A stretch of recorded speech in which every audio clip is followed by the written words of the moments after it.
The Sacramento Kings have a list of candidates for their head coaching vacancy, and here to tell us about some of these candidates, including information you need to know about guys you may not be too familiar with, is Jill Adge from the Sports Ethos Sacramento Kings podcast. Jill has done a ton of research on these coaches. You're going to learn a lot on today's episode of the Locked On Kings podcast. You are Locked On Kings, your daily Sacramento Kings podcast. Part of the Locked On Podcast Network, your team every day. And now, ladies and gentlemen, it is that time for another episode of Locked On Kings.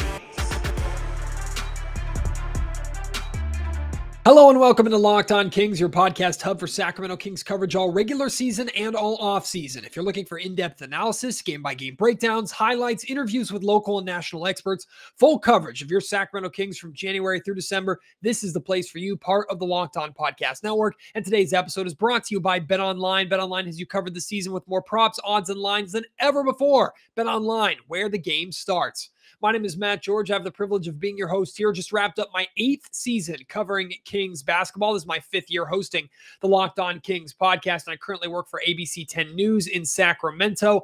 And as you might be able to hear, audio listeners, and those of you who are watching on YouTube, you might be able to see I'm a bit under the weather. A bit of a cold that I'm battling through here, but I had to get this episode out to you because I've been so excited about this episode. The Kings last week, both Adrian Wojnarowski and Shams put out a list of candidates that the Kings have requested interviews for, many of which who are, or actually all of which who are currently serving on other coaching staffs. So we have names that the Sacramento Kings are interested in and will be interviewing for their head coach vacancy. And rather than me rattling through them all, telling you about them, I figured it would be the greatest time to get Jill Adge, who's been on Locked On Kings many times before. She is so good when it comes to this stuff. She dove deep into the different candidates for the Kings general manager job, including Monte McNair, when that job was available, and now she's doing it again for head coach candidates. You're going to learn a lot. You might even by the end of this conversation have the candidate that you want for Sacramento picked out. We're going to talk about so many different names, and we start discussing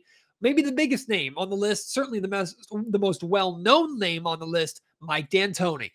I like him as a coach, obviously, right? Two-time Coach of the Year award winner. My biggest thing on him is he's 70. Yes. I want this hire, or at least how I envision this hire, to go someone that, if it works out, it's going to be here for years. Yeah. That scares me in that sense of he hasn't lasted longer than, what was it? Phoenix was 5 years in Phoenix. Mm-hmm. That's the most he's ever lasted at a place. New York was 4, Lakers were 2, Houston was 4. Yeah. So, I mean, I want someone that's going to last longer than that. And so that's where I feel bad. Like if he was, I don't know, 66, like 60, 65, like, I mean, if he was Clifford's age right now, I think anyone would be like, but hands down, like that's a swing, go for it. And it's a swing either way, but that's the biggest piece that worries me is his age. And I think he can build out a staff. I mean, he's more than shown that he can succeed in this league. Sure. I would say the biggest drawback would be age. I'd love to see Fox in his system, sure. But the only thing is, I was trying to think, and even going through rosters, I don't compare him to like a Stoudemire. Like I'm trying to think if he's had anybody like a Sabonis that I can even, and he does really well with shooters. Again, things that the Kings don't have. Like, right. Again, I love his offense, but it also, you have to have the roster that fits what he's trying to run. He's not one that necessarily is going to be, I don't think, changing what he has been able to work for, 20 plus years in the league to, fit this roster, rather than you saw teams like Houston building, what works with his schemes and things like that. So to me, I think there'd have to be a lot of roster changes, which, could happen. But that's where I get a little shaky. But I mean, and he's got the relationship with McNair, right? Mm-hmm. Like that was the big thing of when McNair came in, was him having that relationship with Houston coaches and having that synergy between them, and him being able to kind of bridge that analytics and that stuff to the coaching staff, and finding, pairings and things that work. So we know they have that good relationship there. It's just, would he be able to put the roster around what's needed? And I honestly, I don't know. I just don't. That's a lot. Monty did say in his postseason press conference that he wants candidates to come in with their own ideas and kind of try and sell him and tell him about how they should run, how the Kings should be run. And Mike D'Antoni would come and say, and what I do, here's my resume, slap it on the desk and say, this is how we'd make it work, which may entice McNair in a lot of ways. And if he comes and does that, awesome. I'm cool with seeing it. Yeah, absolutely. It would be fun from an offensive standpoint. You get the success right away first, and then I guess worry about the timeline a little bit later. But speaking of timeline, Mark Jackson is a name that I have seen over and over and over again in emails, text messages, comment section of Locked On Kings podcast when it comes to coach candidates. And this is nothing new. Like, his name has been brought up. It seems like every time the Kings have a vacancy, and that's not just specific to the Kings. Like, his name is brought up in a lot of coaching searches around the league, because last time he was in the league, it was the dawn of the glory era of the Golden State Warriors.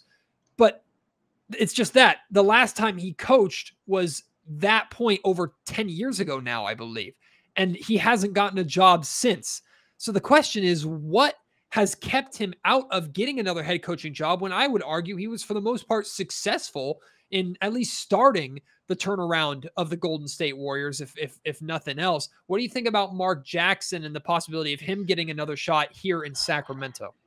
Yeah, I mean, I have him as the wild card, right? Like, we know him from TV, right? And he had a 17-year NBA career, right? I mean, he was a hell of a player. He lasted for 17 years. He built the foundation, as you said, of the Warriors now. And while he's had his successes, it's come with a lot of turbulence behind the scenes. And that's where, he hasn't gotten the opportunity again. But if it's true, and his agent is Rich Paul, are people doing these interviews because, they're keeping it cordial with agents, or are they legitimately interested in giving him his second opportunity? I personally would like to see a team like the Lakers do it, and not the Kings. The Lakers can handle the off the court turbulence, and still, for the most part, if they're healthy, they'll be fine, right? I mean, one would assume. They've shown that before, that they can have the off the court, players battling, coaches, players. Like, they did that why they won championships. They had enough talent where they can make it work. Sacramento, it's not that way. And then, let alone, you're on a 16-year drought. That's my thing is, it's if it goes south, everything else is going to be heightened. It's not just going to be about the basketball. It's going to be everything. You know what I mean? Past, present, possible futures. Like, I know he wants a second chance, but I don't know if I don't think Sacramento can handle that. And then, whether you believe or not, don't believe, the behind the scenes stuff, regarding even off the court things. There were things, where it's documented between his assistant coaches, and issues of, not wanting to give credit to assistant coaches, or, I don't want to give them too much credit for what's going on, and, things like that. And there were, whispers that Malone, trying to hold things together in the background. And there were assistants fired. It's just, we've seen all this so much already before. Mm-hmm. Regardless of what you think he is as a coach, I just don't want the drama. I agree. And that's just me. I mean, like I said, feel however you want to feel. As someone who's a fan and been watching drama for 16 years, I just don't want drama no matter who you are.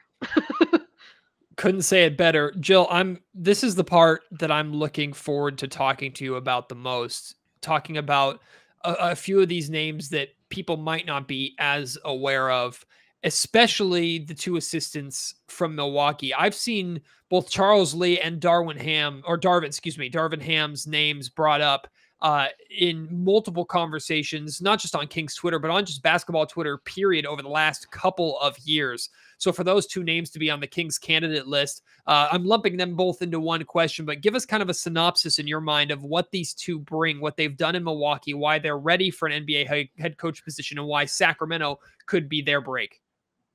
Well, I'll say this. So I'm a big Darvin Ham fan. I will say he's the Kevin Bacon of the bunch. So if you know the whole Kevin Bacon joke of everyone is like 6 degrees from Kevin Bacon or has some sort of connection. Mm-hmm. He is that when it comes to this list. So he has coached under or alongside 4 of the 6 other candidates outside of himself. So Mike Brown was the one that brought him into the league coaching the Lakers. So his first assistant opportunity was under the Lakers. And this was 2012, 2013. And Brown was fired like 3 games into that season very quickly. Mike DAntoni took over that job. So Darvin Ham was on that bench with Mike coaching. Mike's brother was an assistant. But who else was on that bench was Steve Clifford. So, I mean, that's kind of a full circle there between them. A lot of people know him from college, and breaking the backboard with the dunk. So something that's, people might know, I know we've heard a lot about the connection he has with Wilcox in Atlanta. Well, as a player, he actually won a ring with Joe Dumars in Detroit. So he has a connection to both of those guys, which, could end up playing a role. And he has the experience of winning a ring as a player and winning a ring as a assistant coach. So, I mean, he's been on both sides of it. Now, something that's different with him out of the other assistants is he actually started, he was a head coach in the G League. So he does have some head coaching experience.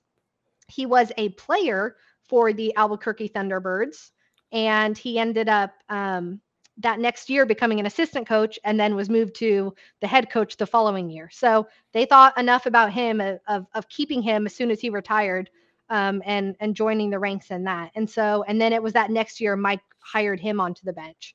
So he's had 11 seasons already as an assistant in the league.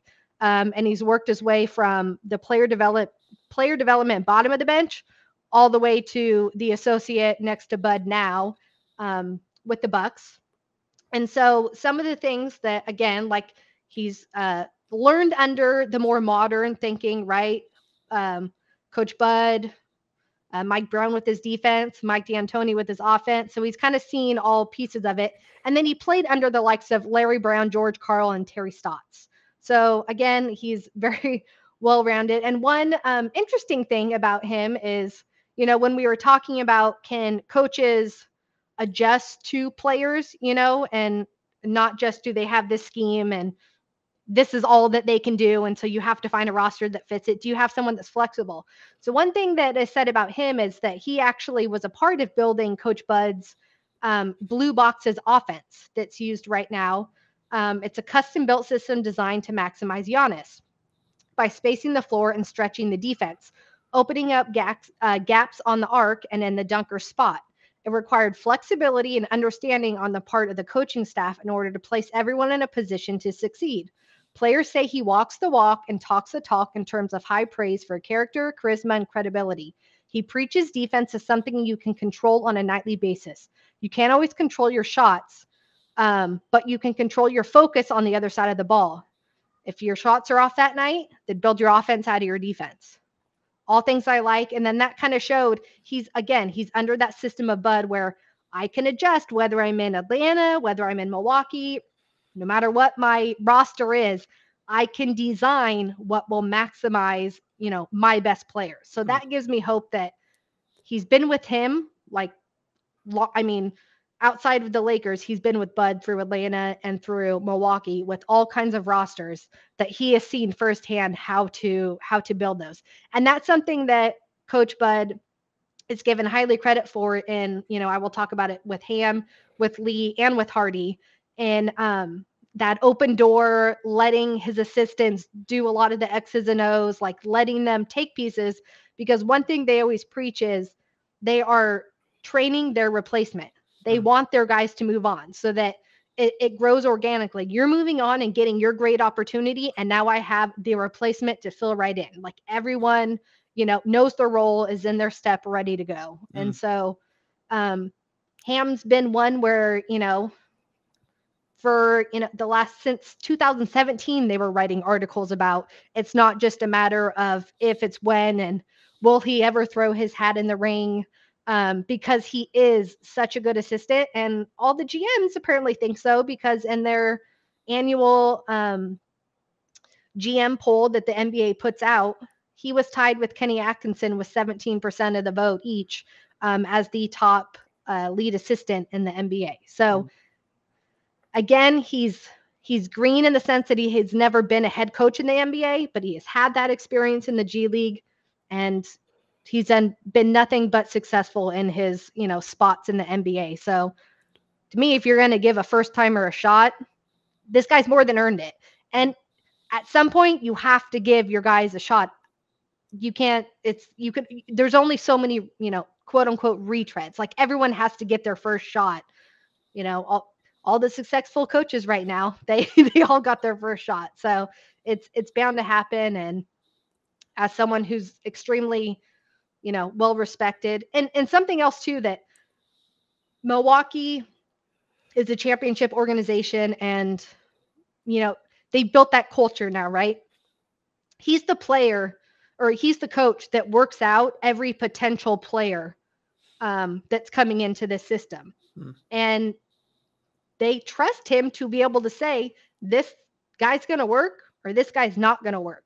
And all the players that have spoken publicly about working out for him say he puts you through the ringer, but he does it in a way that they respect him. He doesn't bruise egos, and he knows what works, right? And so to me, having an organization like that put that much trust in you, and a coach that has that much trust in you, and Bud that, okay, go do it, and then let me know and let the front office know, like I think that speaks volumes. Today's episode of the Locked On Kings podcast is brought to you by Athletic Greens. It is something that I'm using right now to help me get over this cold, something I use every single day to help with my sleep and my recovery. What is the stuff? Well, with one delicious scoop of AG1, you're absorbing 75 high-quality vitamins, minerals, whole food source superfoods, probiotics, and adaptogens to help you start your day right. This special blend of ingredients supports your gut health, your nervous system, your immune system, your energy, recovery, focus,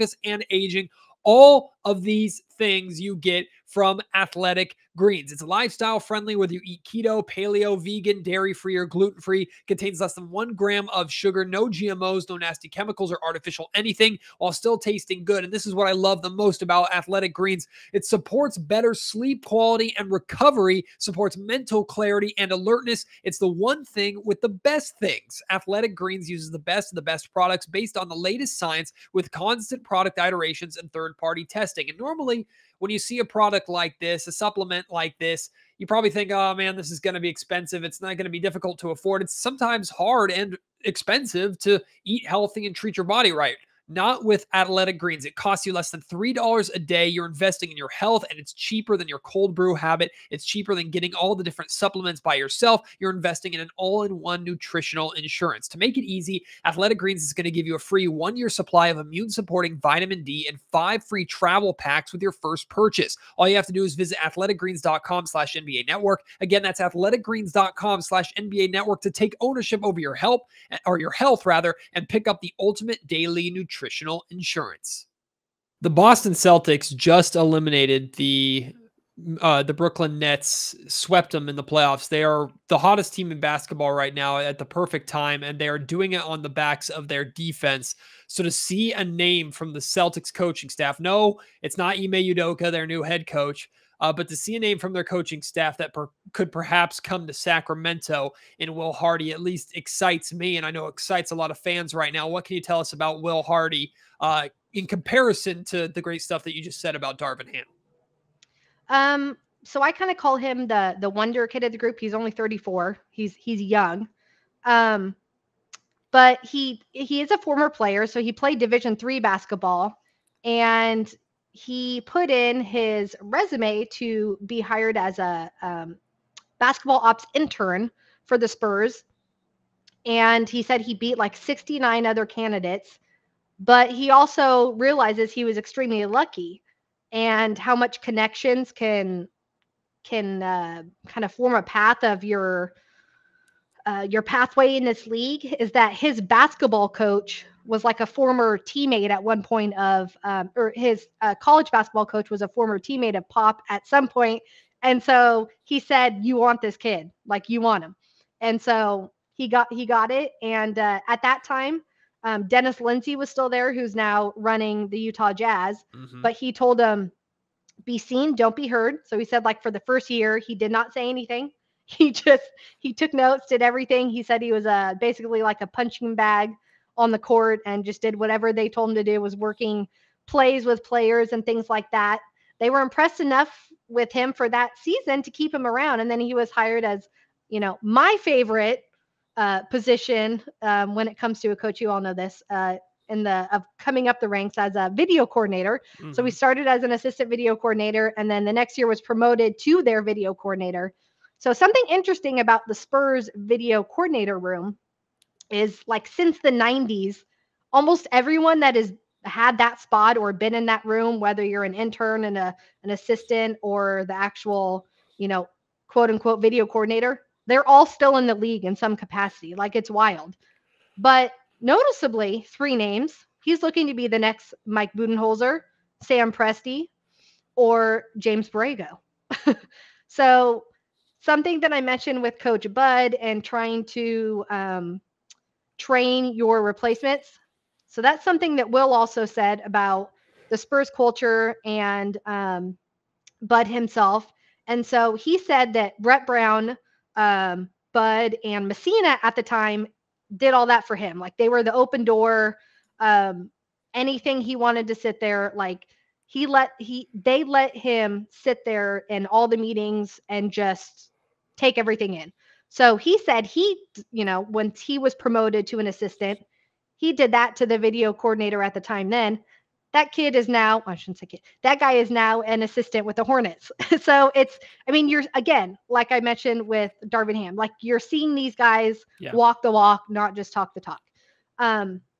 So in the last couple seasons, he's done interviews with New York, Indiana, and OKC. So again, all teams that are kind of in that same boat as the Kings.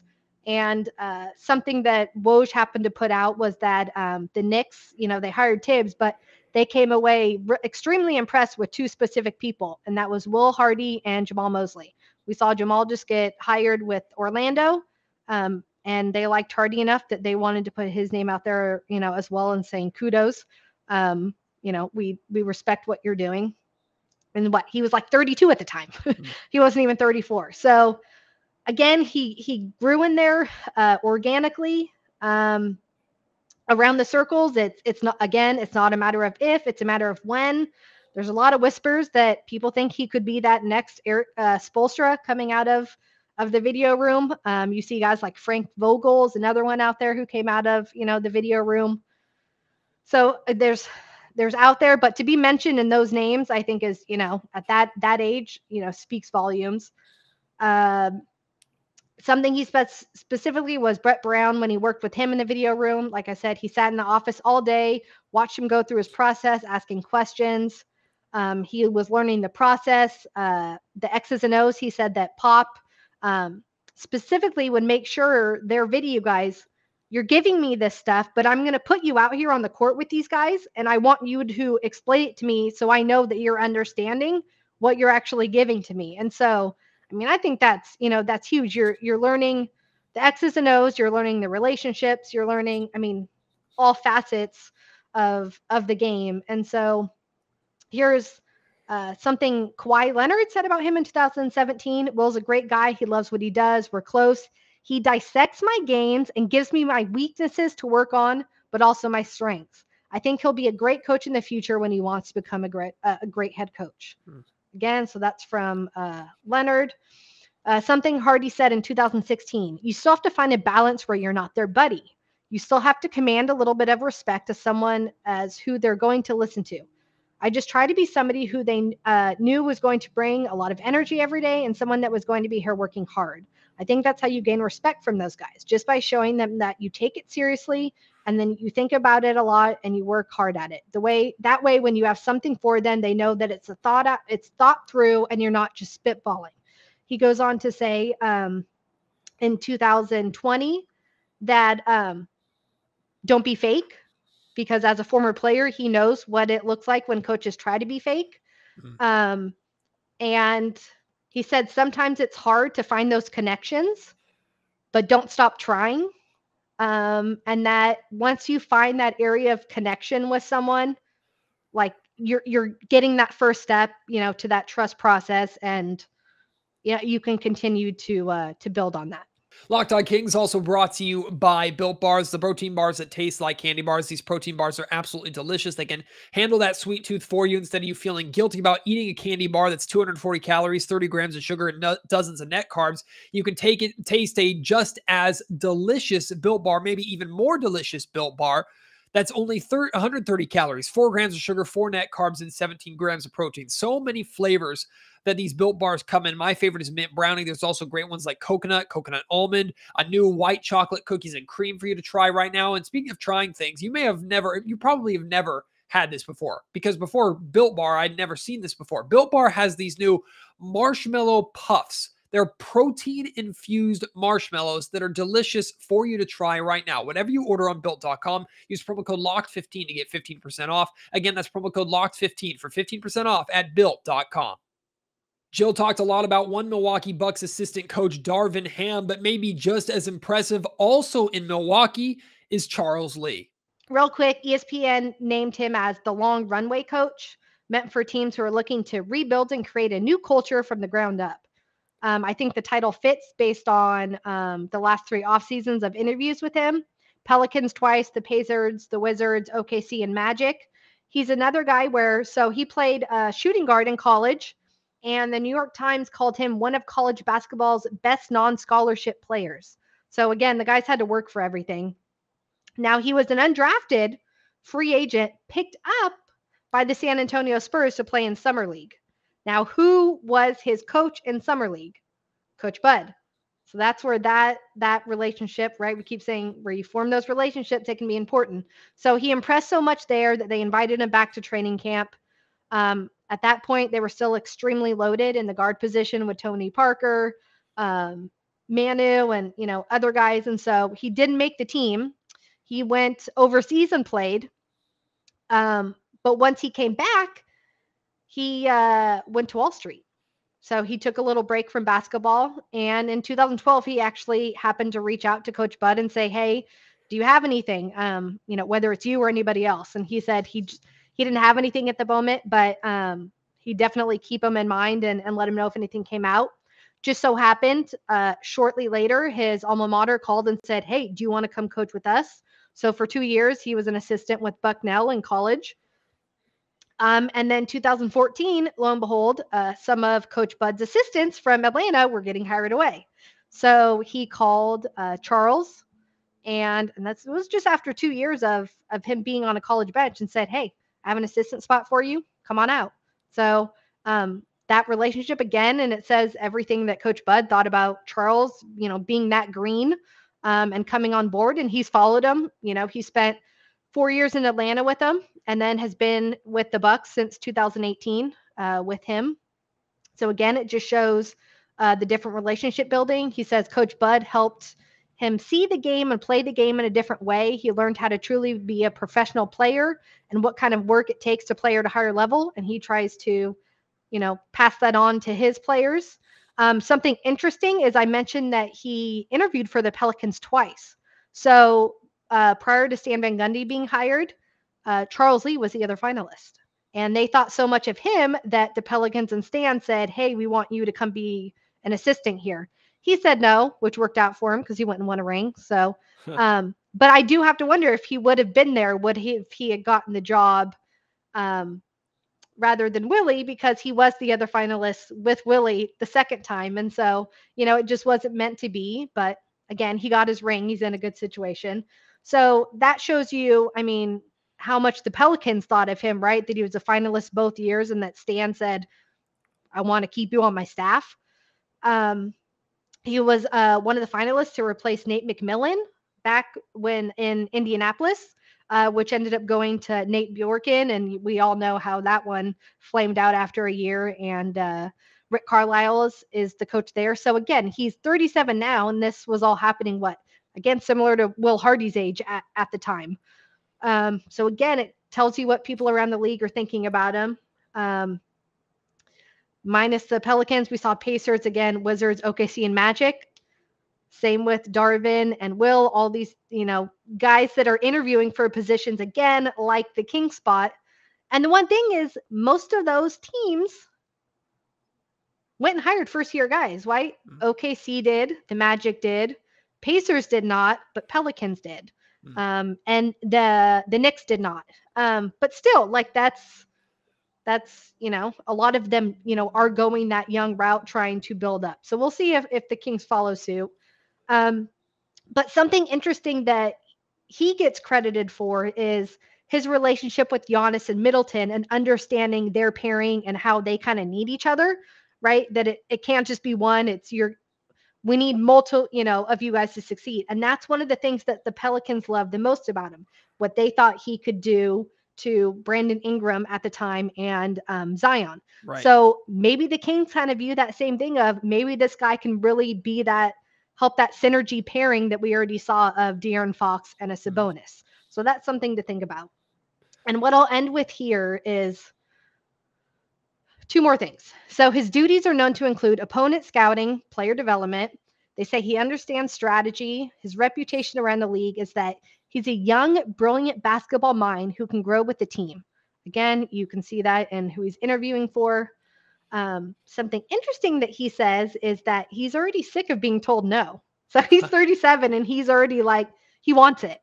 And so when we say that, there's only 30 teams out there, he's one where he's, on record as saying, I understand there's only 30 teams out there and I'm already sick of being told no. And I've only been, putting my head in the ring for the last 3 years, at least that we know about. Huge thank you to Jill for joining me here on the Locked On Kings podcast today. I hope you enjoyed her insight that she had to provide on these different candidates. If you have a candidate that you want based off of what she had to say, let me know what it is at Matt George, or let me know who they are at Matt George Sack on Twitter. Email me mattgeorgesports@gmail.com and leave your thoughts in the YouTube comment section down below. No matter what happens with this Kings coaching search this offseason, Locked On Kings will be all over it. And be sure to give Jill some love and take the time to listen to her breakdowns and all the great stuff that she provides over on the Sports Ethos Sacramento Kings podcast. Appreciate you for tuning in. Hopefully my cold will be gone by the next episode of Locked On Kings. Until then, my name is Matt George. You've been listening to Locked On Kings, part of the Locked On Podcast Network.